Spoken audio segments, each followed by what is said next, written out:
Assalamualaikum warahmatullahi wabarakatuh. Salam sejahtera untuk kita semua. Om Swastiastu, Namo Buddhaya, salam kebajikan. Gimana nih kabarnya? Mudah-mudahan kita selalu sehat, terhindar dari penyakit, dimudahkan rezekinya, diberikan kesehatan jasmani dan rohani, dan dipermudahkan untuk beribadah, dimudahkan untuk menuntut ilmu dimanapun kita berada. Hari ini saya akan menjelaskan tentang pola makan sehat, bergizi, dan seimbang. Tapi sebelum saya membahasnya, tolong di like, comment, and subscribe channel Gus Alpian 93. Mudah-mudahan video ini bisa bermanfaat dan kalian bisa menonton video sebelumnya. Silakan saja dibuka di channel Gus Alpian 93. Mudah-mudahan channel Gus Alpian 93 kedepannya bisa menjadi lebih baik lagi dan bermanfaat untuk kita semua. Langsung saja ke materinya, yaitu pola makan sehat, bergizi, dan seimbang. Ada beberapa hal yang akan saya jelaskan. Yang pertama adalah tentang pengertian. Yang kedua, zat apa saja yang dibutuhkan oleh tubuh. Yang ketiga, pengaruh gizi terhadap kesehatan. Yang pertama, pengertian dari makanan sehat. Makanan sehat adalah makanan yang mengandung unsur-unsur zat yang dibutuhkan tubuh dan tidak mengandung bibit penyakit atau racun. Kemudian, gizi. Gizi adalah zat makan pokok yang diperlukan bagi pertumbuhan dan kesehatan badan. Keseimbangan. Keseimbangan artinya tidak berat sebelah. Tapi saya gabungkan, gizi seimbang adalah susunan makanan sehari-hari yang mengandung zat-zat gizi dalam jenis dan jumlah yang sesuai dengan kebutuhan tubuh dengan memperhatikan keanekaragaman atau variasi makanan, aktivitas fisik, kebersihan, dan berat badan. Tubuh manusia dapat tumbuh karena adanya zat yang berasal dari makanan. Oleh sebab itu, untuk dapat melangsungkan hidupnya, manusia mutlak memerlukan makanan. Zat yang diperlukan oleh tubuh dan berasal dari makanan itu disebut zat makanan atau zat gizi. Kemudian ada 6 macam zat gizi antara lain. 1. Hidrat arang atau karbohidrat. 2. Lemak. 3. Protein. 4. Mineral dan garam-garam. 5. Vitamin-vitamin. 6. Air. Tubuh memperoleh zat gizi dalam bentuk makanan, baik yang berasal dari tumbuh-tumbuhan maupun dari hewan. Kebutuhan tubuh akan zat gizi tidak dapat dipenuhi hanya dengan 1 atau 2 macam bahan makanan saja. Karena pada umumnya tidak ada satu bahan makanan pun yang mengandung zat gizi secara lengkap. Tiap-tiap bahan makanan mengandung zat gizi yang berlainan, baik dalam jumlah maupun macamnya. Oleh karena itu, untuk memenuhi kebutuhan tubuh akan zat gizi, kita harus makan sebagian macam bahan makanan setiap hari. Dalam hal ini, variasi makanan sangat memegang peran penting. Makin beraneka ragam bahan makanan yang dimakan, makin sehat pula tubuh kita. Selain 6 macam zat gizi tersebut, manusia memerlukan pula oksigen atau zat asam. Zat ini diperoleh pada waktu bernafas. Dilihat dari sudut ilmu gizi, makanan mempunyai 3 kegunaan. 1. Membangun dan memelihara tubuh. Pertumbuhan manusia terjadi sejak dalam kandungan sampai dengan masa remaja. Di situ terjadi pembentukan sel-sel baru secara besar-besaran. Terlebih lagi pada usia di bawah 5 tahun, terjadi pertumbuhan yang sangat cepat. Pembentukan sel-sel baru diperlukan untuk membangun bagian-bagian tubuh, misalnya otot, tulang, darah, otak, dan organ tubuh lainnya. Apa saja zat yang terkandung di situ? Ada protein, mineral, dan air. 2. Memberi tenaga kepada tubuh. Manusia harus dapat bergerak. Gerakan dapat berupa gerakan nyata seperti berjalan, mengangkat benda, makan, minum, dan lainnya. Gerakan nyata ini disebut pula gerakan sadar. Di samping gerakan nyata, ada pula gerakan yang tidak sadar. Zat apa saja yang terkait di situ? Ada berupa hidrat arang atau karbohidrat, lemak, dan protein. 3. Mengatur proses faali tubuh. Agar tubuh dapat berfungsi dengan baik, berbagai fungsi faali dalam tubuh harus diatur dan dikoordinasikan. Misalnya, proses pengaturan suhu tubuh agar tetap normal, proses pembekuan darah bila terjadi pendarahan, mengatur keseimbangan asam dan basa dalam tubuh, pembentukan zat pelindung guna menjaga tubuh dari serangan penyakit atau zat yang membahayakan. Zat gizi yang diperlukan untuk mengatur proses-proses faali tersebut disebut zat pelindung, yaitu protein, vitamin, mineral, dan air. Yang berikutnya adalah pengaruh gizi terhadap kesehatan.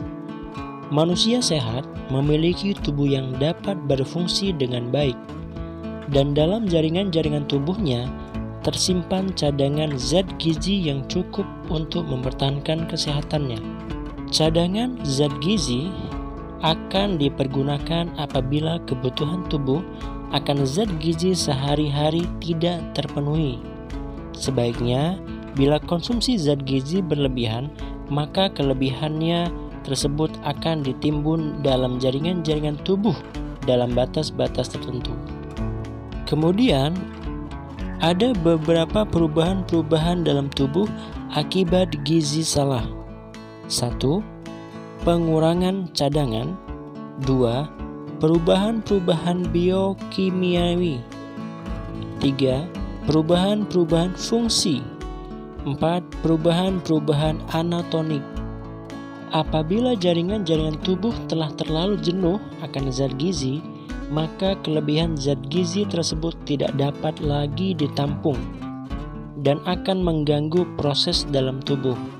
Kekurangan maupun kelebihan zat gizi dapat menyebabkan kelainan-lainan. Keadaan semacam ini disebut gizi salah, baik berupa gizi kurang maupun gizi lebih. Sedangkan gizi baik terletak di antara keduanya. Demikian tadi penjelasan tentang 3 kegunaan zat makanan. Yang berikutnya yang saya akan jelaskan adalah tentang kegunaan zat gizi. Ada 3 zat. Yang pertama adalah zat tenaga, yaitu hidrat arang atau karbohidrat, lemak, dan protein. Yang kedua, zat pembangun, protein, mineral, dan air. 3. Zat pengatur, vitamin, mineral, protein, dan air. 1. Hidrat arang. Hidrat arang atau karbohidrat disebut juga zat pati atau zat tepung atau zat gula. Susunan hidrat arang terdiri dari unsur karbon C, hidrogen H, dan oksigen O. Hidrat arang dalam tubuh akan dibakar dan menghasilkan tenaga dan panas. 1 gram hidrat arang akan menghasilkan 4 kalori. Menurut besarnya molekul hidrat arang dapat digolongkan menjadi 3, yaitu 1. Monosakarida, 2. Disakarida, 3. Polisakarida. Lemak. Molekul lemak terdiri dari unsur-unsur karbon C, hidrogen H, dan oksigen O. Fungsi utama lemak ialah memberi tenaga kepada tubuh. 1 gram lemak yang dibakar dalam tubuh akan menghasilkan 9 kalori. Selain fungsinya sebagai sumber tenaga, lemak juga merupakan bahan pelarut dari beberapa vitamin, yaitu vitamin A, D, E, dan K. Protein. Protein berasal dari bahasa Yunani yang berarti menempati tempat pertama. Protein sering juga disebut zat putih telur. Kata ini berasal dari bahasa Belanda, eiwit, yang berarti putih telur. Untuk pertama kali protein memang ditemukan dalam putih telur. Namun, kemudian terbukti bahwa protein tidak hanya terdapat pada putih telur, sehingga istilah putih telur sebenarnya tidak tepat lagi. Selain berfungsi sebagai zat pembangun, protein juga berfungsi sebagai zat pengatur dan zat tenaga. Susunan protein berbeda dengan hidrat arang dan lemak. Selain mengandung unsur karbon, hidrogen, dan oksigen, protein mengandung pula unsur nitrogen, N. Ada beberapa jenis protein yang mengandung sulfur, S, fosfor, P, dan kadang-kadang unsur-unsur lain. Unsur-unsur tersebut membentuk unit-unit yang disebut asam amino. Asam amino inilah yang merupakan bahan dasar pembentuk protein. Asam amino yang tidak dapat dibuat oleh tubuh disebut asam amino esensial. Zat mineral.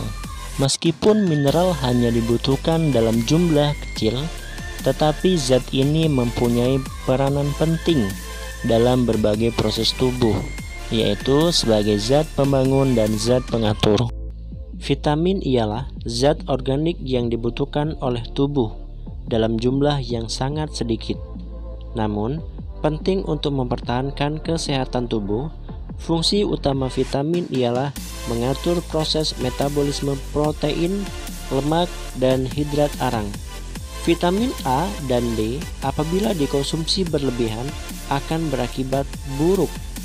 Beberapa hal yang menyebabkan timbulnya kekurangan vitamin. 1. Kurangnya memakan bahan makanan yang mengandung vitamin. 2. Tubuh kekurangan zat tertentu sehingga penyerapan vitamin dalam tubuh terganggu. 3.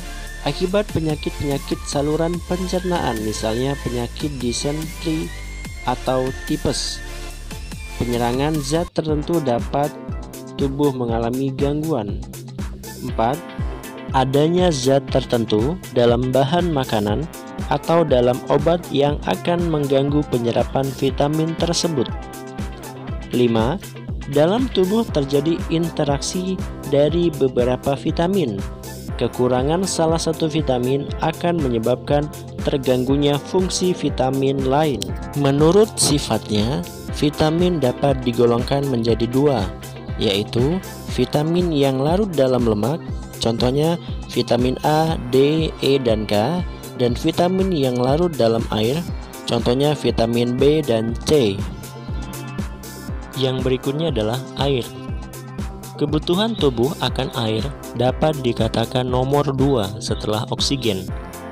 Orang dapat hidup tanpa makan untuk beberapa minggu. Tanpa air, orang hanya dapat bertahan untuk beberapa hari. Kehilangan 10% dari cairan tubuh akan sangat membahayakan. Kematian yang terjadi bila kehilangan cairan tubuh mencapai 20%. Tubuh sebagian besar terdiri dari air. Pada bayi, jumlah cairan tubuh mencapai lebih kurang 20% dari berat badan, sedangkan pada orang dewasa lebih kurang 65%. Air terdapat di semua jaringan di dalam tubuh dengan kadar yang sangat berbeda-beda. Dalam gizi misalnya, jumlah cairan lebih kurang hanya 5%. Dalam lemak atau tulang kira-kira 25%. Sedangkan dalam jaringan otot dapat mencapai 80%. Yang berikutnya yaitu, apa sih pengaruh gizi makanan terhadap tubuh? 1. Pengaruh gizi terhadap daya kerja. Manusia sehat memiliki tubuh yang dapat berfungsi dengan baik, dan dalam jaringan-jaringan tubuh, zat gizi yang cukup untuk mempertahankan kesehatannya. Cadangan zat gizi akan dipergunakan apabila kebutuhan tubuh akan zat gizi sehari-hari tidak terpenuhi. Sebaliknya, bila konsumsi zat gizi berlebihan, maka kelebihan tersebut akan ditimbun dalam jaringan-jaringan tubuh dalam batas-batas tertentu. Apabila jaringan-jaringan tubuh telah terlalu jenuh akan zat gizi tersebut, tidak dapat lagi ditampung dan akan mengganggu proses-proses dalam tubuh. Penjelasan di atas tadi menunjukkan bahwasannya kekurangan maupun kelebihan zat gizi akan dapat menyebabkan kelainan.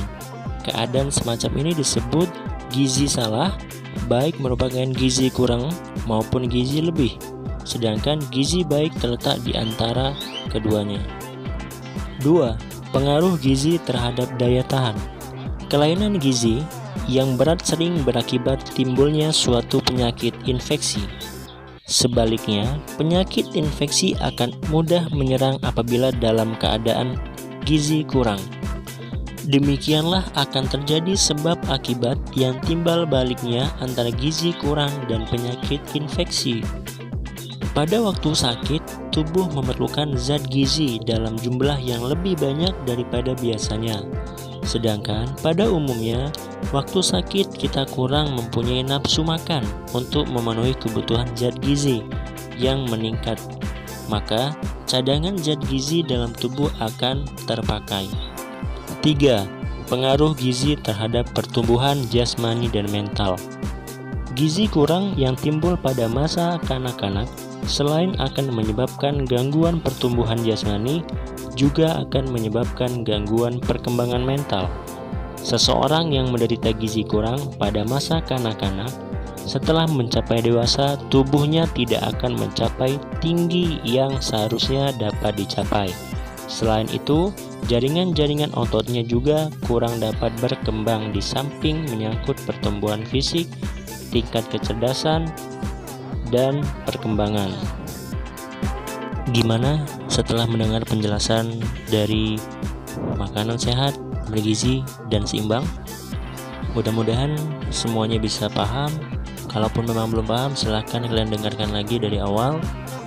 Dan di situ ada 5 soal, silahkan kalian kerjakan. Mudah-mudahan kalian bisa mengerjakannya dengan benar. Demikianlah penjelasan dari saya tentang pola makan sehat, bergizi, dan seimbang. Mudah-mudahan video ini bisa bermanfaat untuk kita semua. Dan jangan lupa tolong like, comment, and subscribe channel Gus Alfian 93. Mudah-mudahan kedepannya lebih baik lagi. Saya akhiri. Wassalamualaikum warahmatullahi wabarakatuh. Salam olahraga.